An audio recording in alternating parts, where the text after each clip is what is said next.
Viral o vídeo que triunfou nas redes esta semana. A versión TikTok de como debes dicir correctamente a palabra trineo. En inglés, sled. En francés, traîneau. En castelán, trineo. En catalán, trineu. En portugués, trenó. E en galego, zorra.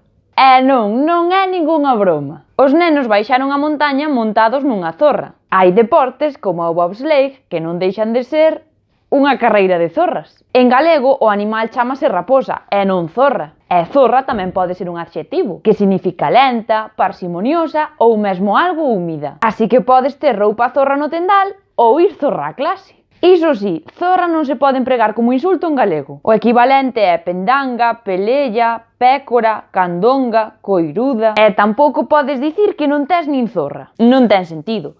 Só podes dicir que non tes nin idea. Moito rolou este capítulo. Conste que no TikTok tamén axudamos a resolver as dúbidas dos nosos seguidores. Por exemplo, estas.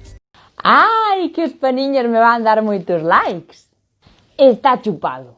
Propina dice propina en galego. É igual en galego que en castelán. Pero se queres quedar nivel pro que alucinas, podes dicir tamén a dealla ou a dialla. Podes darlle a un camareiro unha propina ou unha adealla ou a dialla. Propina tamén existe en portugués, pero é máis habitual darlle a un camareiro unha gorjeta, porque unha propina en portugués é normalmente o diñeiro que pagas por unha matrícula no ensino ou por facer un exame. Que che parece? Acostumbreime ou acostumeime?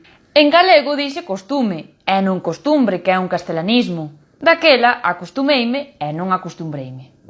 Un exemplo, este ano 2021 voume acostumar a falar galego sempre que poida. Por certo, costume é masculino en galego, así que espero que este ano teñas bons costumes e non boas costumes. Como se di chisme en galego? Esa é fácil. Chisme dice chisme. O que non figura no dicionario da Real Academia Galega é chismoso ou chismorrear. Así que tes que tirar por rexoubeiro, que é o que conta chismes. Ou rexoubar, que é contar chismes. Ou díxomes, ou díxomes. Chisme tamén é ese trebello ao que non lle sabe o nome. E tamén se admite chintófano e couso. Chintófano. E non podía faltar un momento dramático, porque en galego temos os nosos propios recursos. Ai, mi madre. Ai, mi madriña. Ai, mi madriña querida. Ai, mi madre, que ben o pasamos. Digo cho eu.